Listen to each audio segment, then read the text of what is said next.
Hi, Ray Hayden here, and this is a test of the AGPTek 284 device. And I'm going to tell you, I disassembled the device. I wanted to see kind of what's inside of it, what makes it tick. And on the circuit board on the inside of it, and I'll put some pictures on my Facebook page about that, or maybe I'll somehow include them in a video. I don't know yet. We'll figure that out on the back end. But it says EZCap right on the circuit board. So the AGPTek or the EZCap 284 is exactly that. And maybe, I don't know if we can do this, maybe I can just go ahead and show you the image from my cell phone, because I took the picture on my cell phone. And let me see if we can get this on here nice and big. Well, okay, it's not going to work that way, is it? But if you look right here, it says EZCap, and that says EZCap right there on the motherboard. And if I zoom out on that image a whole lot, you can see indeed that it is the AGPTek device, and it says EZCap right on the circuit board.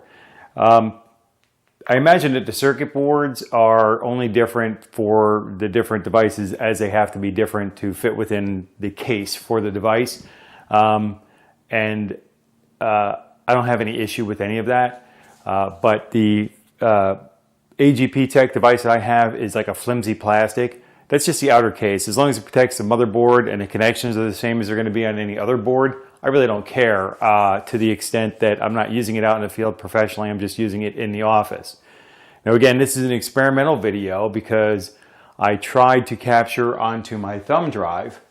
If I can find that thing. Here it is in my pocket. I capture onto this Lexar thumb drive. Comes with this little device. I can just flip it out. There's a red light at the hinge that flashes when it's being activated or being accessed, shall we say, like in recording video.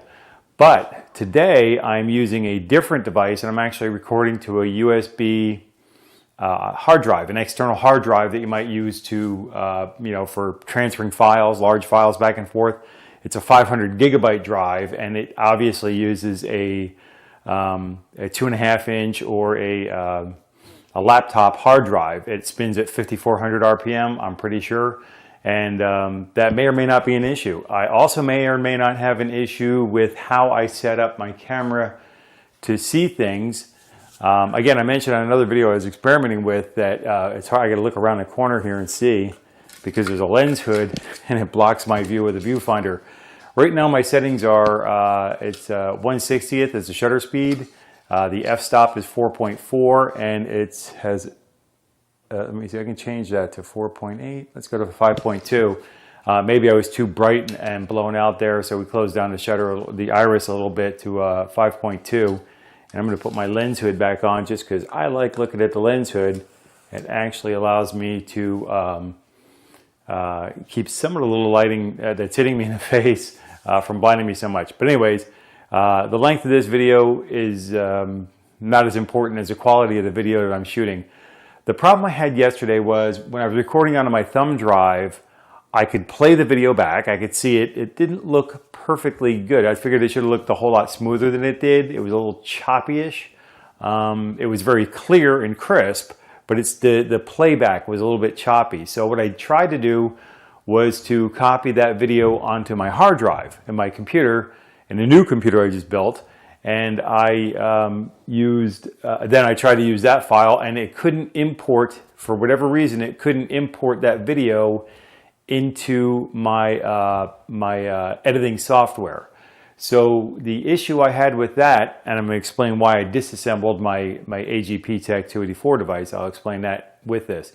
I looked at the file name or the file properties, and it said that it was created today. Now I shot the thing yesterday, so it said tomorrow. So I was like, I'm sorry, how could I possibly have created the thing before the day? I mean, it's not possible. So I thought maybe there was an issue with the motherboard, and with our cell phones and stuff like that, if we want to reset something, we pull the battery out. Like on a laptop, if you want to really reset something, you pull the battery out of the thing, and then you power off the button again. You activate the power button to make sure that you've cleared all the electricity. You get the ghost out of the machine, shall we say. So I disconnected the battery. There is a little battery inside the AGPTek device. I don't know why it's there. I don't think it needs to be there, in all honesty. It shouldn't need to be there. It's not recording date and time that I know of. And I certainly didn't see an opportunity to set a date and time. So that may or may not be an issue with that. So I reset that by pulling the battery out, letting that be out there for a few minutes. I reconnected the battery. And now, instead of using the thumb drive, I'm using a 500 gigabyte external hard drive to record with. So now what I'm going to do is I'm going to take this video and try to import it into my editor. Now, if it all works out, you're seeing this video now. And if it doesn't work out, you've never seen this video.